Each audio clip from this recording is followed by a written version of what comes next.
ஈரோடு மாவட்டத்தினுடைய பொதுக்குழு கூட்டம் நடந்து முடிந்திருக்கிறது. இந்த பொதுக்குழுவிலே ஈரோடு மாவட்டத்தினுடைய வளர்ச்சிக்கான பல்வேறு விஷயங்கள் தீர்மானமாக நிறைவேற்றப்பட்டு அரசுக்கு கோரிக்கையாக வைக்கப்பட்டிருக்கிறது.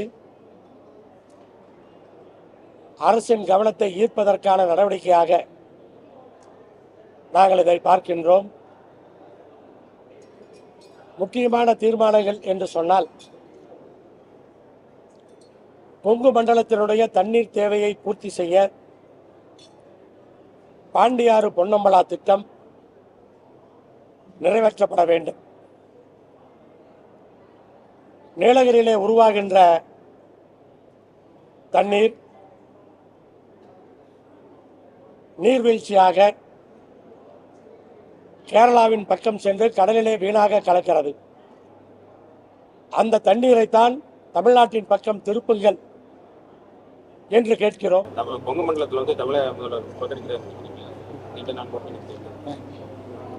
அதாவது கொங்கு மண்டலம் போன ஆட்சியிலேயே இந்த மாவட்டங்கள் எல்லாம் பிரிக்கப்பட்டிருக்க வேண்டும். சென்ற ஆட்சியிலே தான்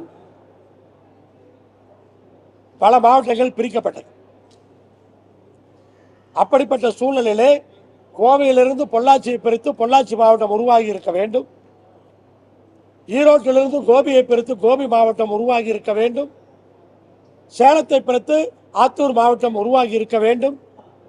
நாமக்கல்லை பிரித்து திருச்செங்கோடு மாவட்டம் உருவாகி இருக்க வேண்டும். பெரிய மாவட்டங்கள் அனைத்தும் சிறிய மாவட்டங்களாக பிரிக்கப்பட்டிருக்க வேண்டும். அது ஏன் கொங்கு மண்டலத்தை சார்ந்தவர் முதலமைச்சராக இருந்தாலும், கொங்கு மண்டலத்தினுடைய அமைச்சர்கள் வலுவாக இருந்தாலும் இதை செய்யாமல் போனார்கள் என்று தெரியவில்லை. ஆனால் இப்போதாவது முதலமைச்சர் அவர்கள் கொங்கு மண்டலத்தில் இருக்கிற பெரிய மாவட்டங்களை பிரிப்பதற்கு முன்வர வேண்டும். ஈரோட்டிலிருந்து கோபியை பிரிக்க வேண்டியது காலத்தினுடைய கட்டாயம்.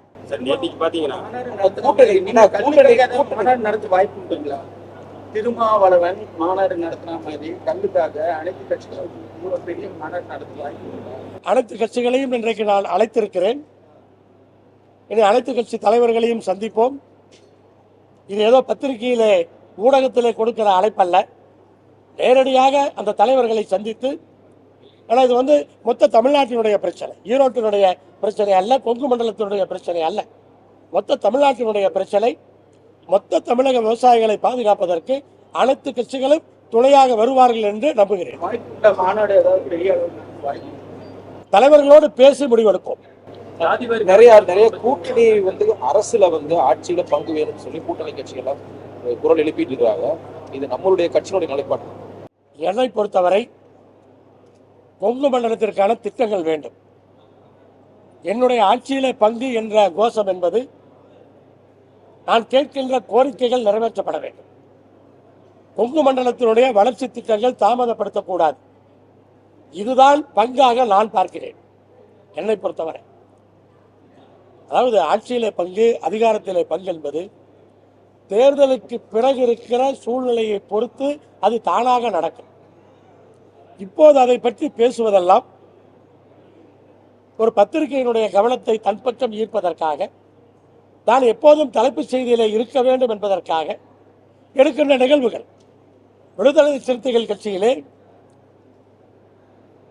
நண்பர் ஆதவ் அர்ஜுனாவினுடைய குரல்தான் அதை துவக்கி இருக்கிறது.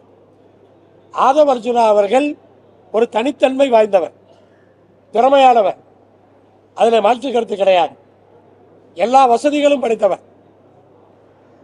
அவர் இன்றைக்கு விடுதலை சிறுத்தைகள் கட்சியிலே ஊடுருவி கொண்டிருக்கிறார். விடுதலை சிறுத்தைகள் கட்சியை அவர் இரண்டாக உடைத்து விடுவாரோ என்று கூட எனக்கு சந்தேகம் இருக்கிறது. ஆனால் விடுதலை சிறுத்தைகள் கட்சி ஜாக்கிரதையாக இருந்து கொள்ள வேண்டும். செய்திகளை உடனுக்குடனும் துல்லியமாகவும் தெரிந்து கொள்ள சப்ஸ்கிரைப் பண்ணுங்க.